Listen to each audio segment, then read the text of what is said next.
Hey, it's Angel with Angel's Edge. I got a new knife. It was an impulse buy at the Hartville market. Actually, Hartville Hardware.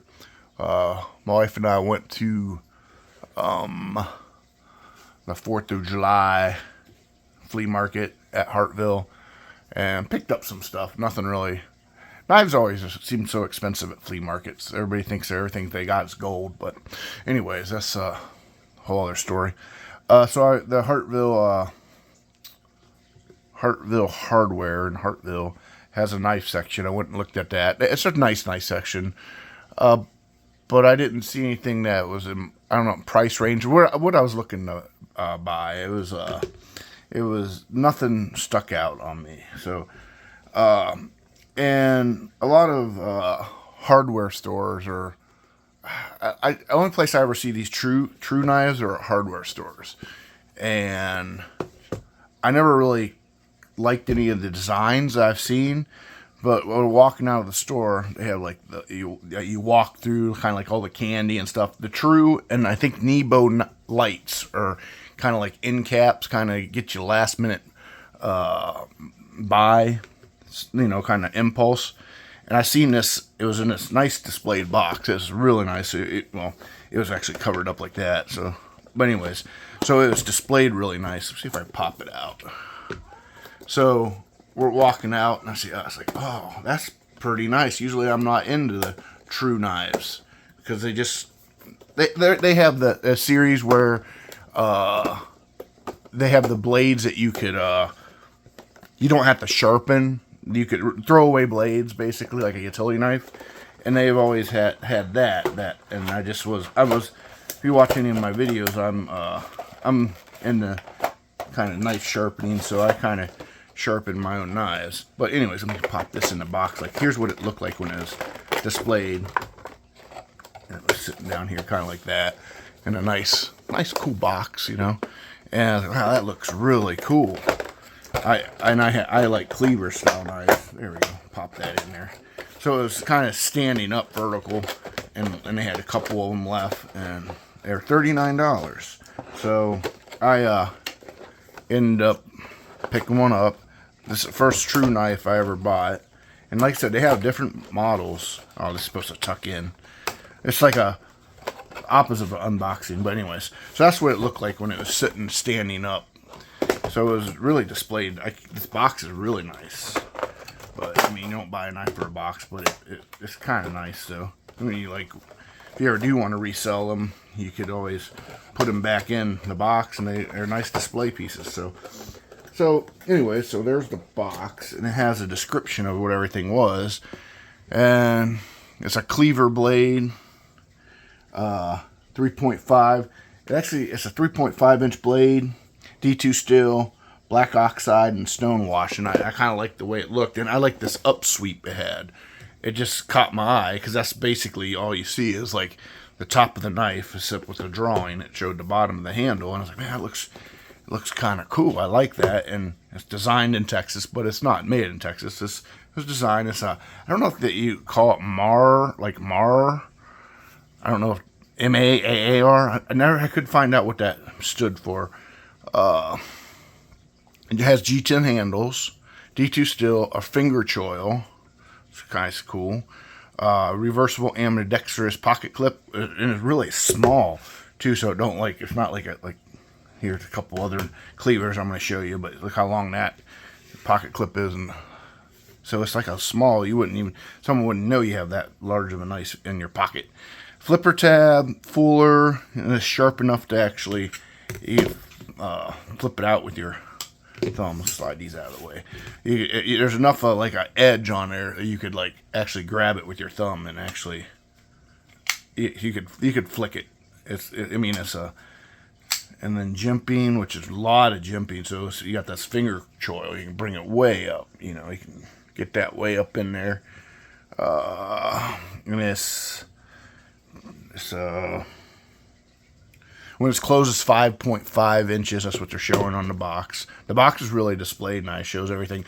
And the only thing I was like, I didn't want to buy, I like the knives that like drop shut and stuff.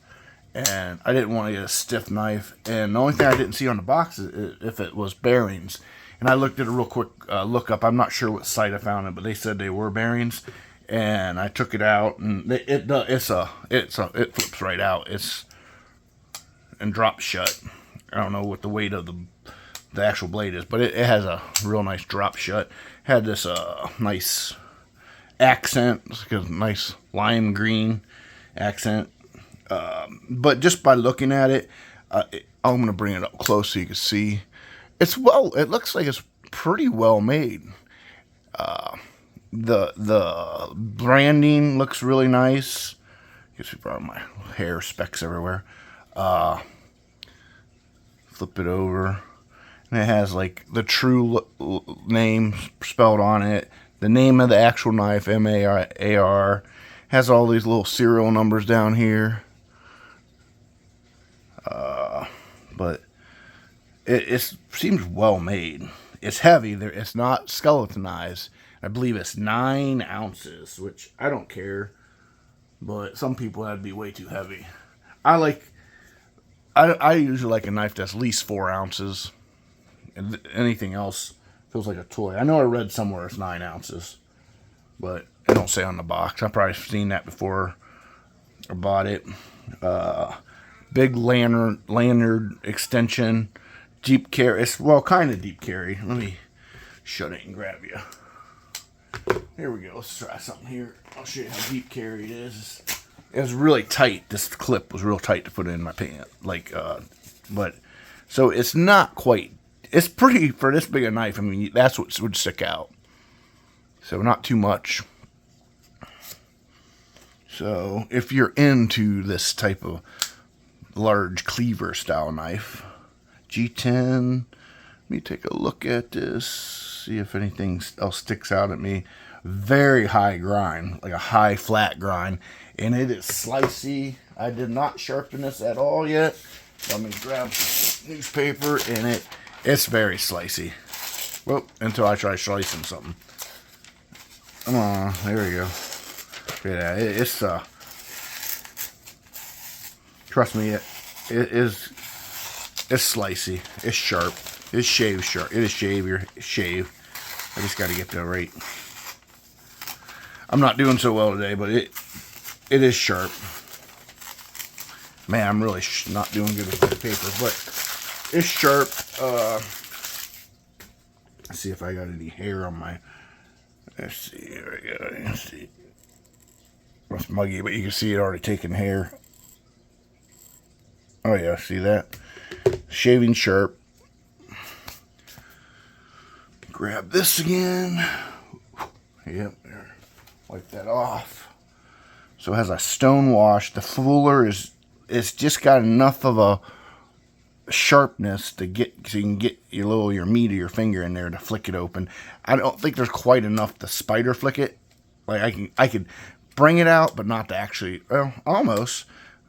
You could probably mess with it. I did spiders. It's a slow spider flick, but there's enough of it there. I don't know if it'd be cool if they would have made it a hole there. I don't know, but it's a very. Like I said, what got me was this upsweep to the blade. The handle's very long. It's not equally proportioned. I believe this is 5 inches, and of course this is a 3.5 inch blade. I don't know if let's see, are they considering, let me take a count on this, what they're considering, the 3.5, is that the cutting edge they're talking about? Let's see. Let's flip it around. Here, put the tip there. So, they are considering 1, 2, 3, 4. They're considering the cutting edge as 3.5, but the blade itself is easily 4 inches long. And like I said, the handle is 5.5, they say. So you're carrying, the closed is be 1, 2, 3, 4, 5, 5.5. So they're not wrong on the dimensions at all. Oh, that I don't know if that's $39, which was a good key spot. You know, I like that. Let me pop out these other ones. So here's the Kaiser Sheepdog XL. That's the big one. It's a little bigger than the True. And this is a CJRB. I can't remember what it's called. I was going to look it up right before the video, but I was like, if you're interested in it, I'm sure if you could look for the CJRB cleaver. These I think go about 55. I got this one on sale. This one's like, I think in the $70 range, and then this was $39. So it kind of fits right in with this. This for a bonus. This is the Gerber flat iron. It looks like a tiny knife when you compare it to the other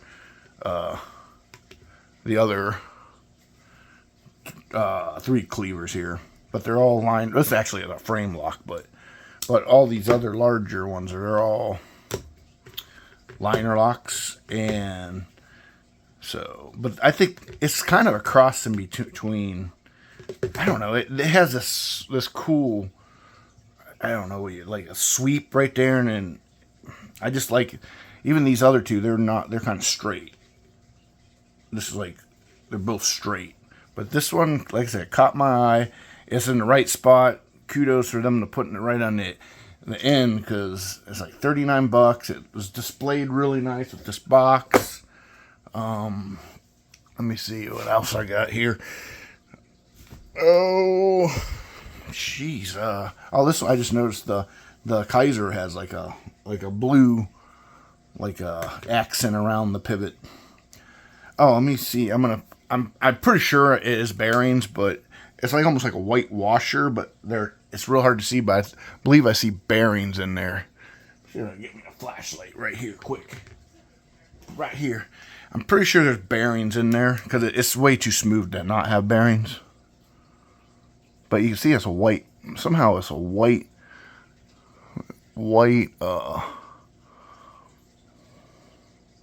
yeah, I see bearings in there. You can see them. That was my only question, how smooth it would be. And let me see if I can open it partially, see if we can see. I can't hold the flashlight and see if I can move it. Yeah, I could see that. I think there's a bearing right there, but it's smooth.